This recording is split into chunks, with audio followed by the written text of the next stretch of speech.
After the recent trouble at Joliet Prison, state corrections officials there said that they will never be able to solve the gang problem until the communities do.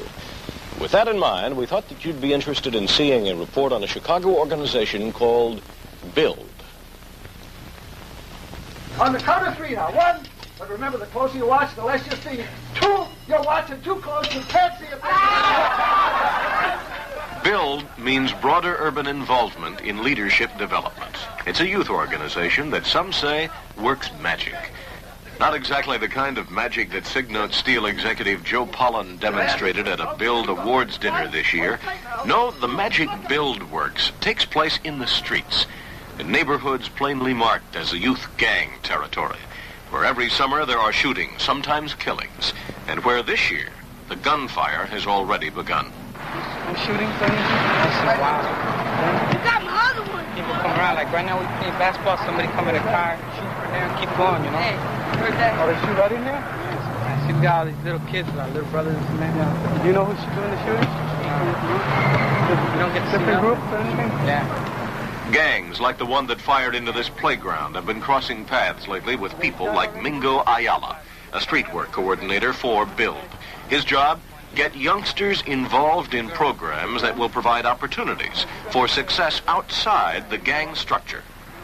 Mingo is good at his job, and in all likelihood, some of these youngsters will soon be involved in one or more of B.U.I.L.D.'s 14 leadership development programs. They're all coordinated at B.U.I.L.D.'s headquarters at 1223 North Milwaukee. Here, full-time staffers like Mingo and like educational coordinator Chris Padula meet with the part-time workers who run the programs in the neighborhoods in which they live. Looking at that, social workers come in, get imported, they do their job, they do a good job, but they leave and nobody's any the better for it.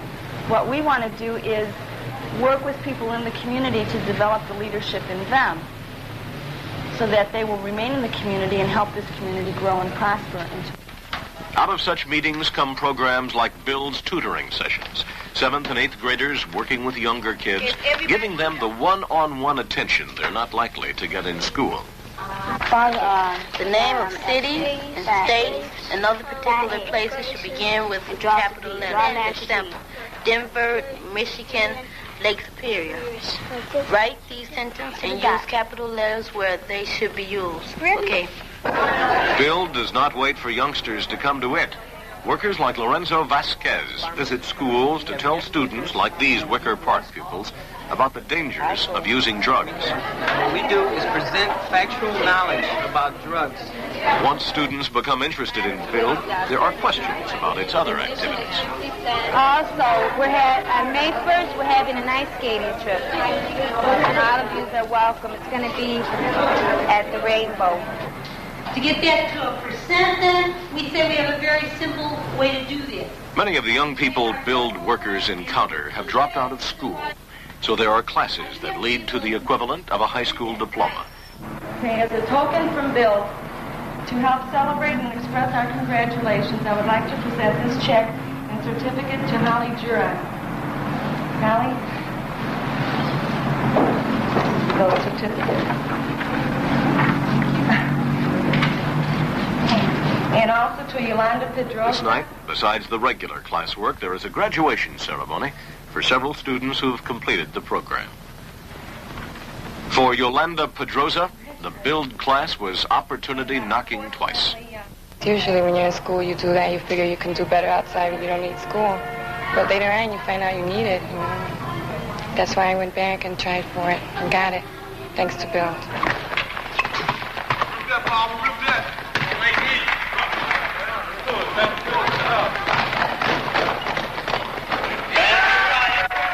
Of all B.U.I.L.D.'s programs, the most popular and the one that most effectively draws in youngsters and exposes them to other activities is athletics. Tonight, a team of B.U.I.L.D. All-Stars has taken on none other than the Chicago Police Department.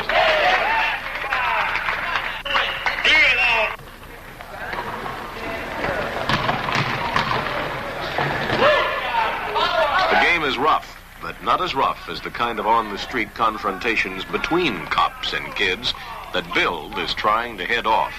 This is helping them to straighten out and go in the right direction, I think, and it shows them that policemen are humans, just like anybody else, and they've probably beaten us out here. but we're giving them a good fight. They put up a good game, though. They did all right. Be so old, they did all right. No, the cops didn't do badly for a bunch of old guys, and neither does Bob Jemilo, a tough-talking ex-boxer who started B.U.I.L.D 6 years ago. Started it to put into practice some of the things he'd learned in 11 years of social work. So for me to say that we're going to be substitute parents and we're going to make 4,000 pillars of society would be a bunch of crap.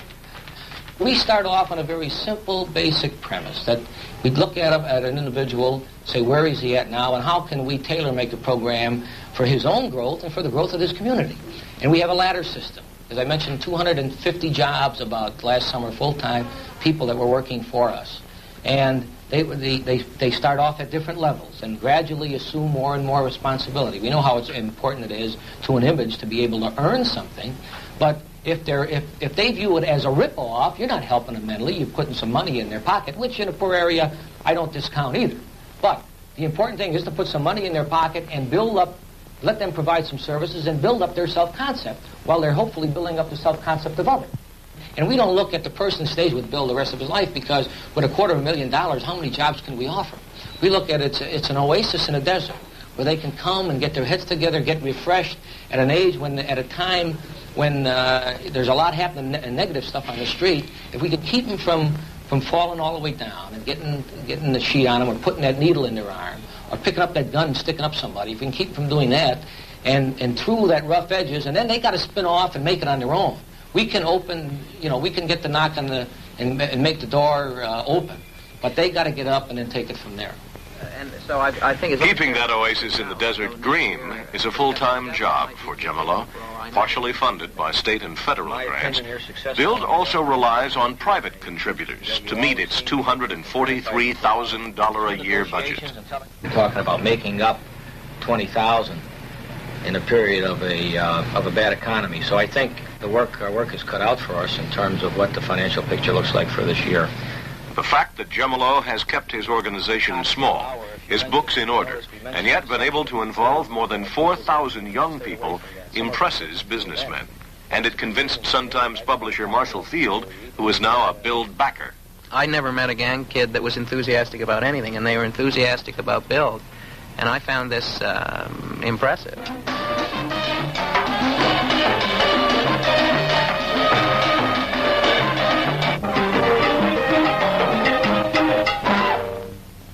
Enthusiasm is a hallmark of B.U.I.L.D's activities, and nowhere is there more of it than the organization's annual trophy dinner.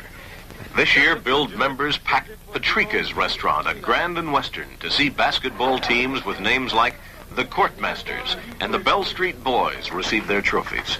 Trophies which, as Bob Jemilo puts it, are really small monuments to success.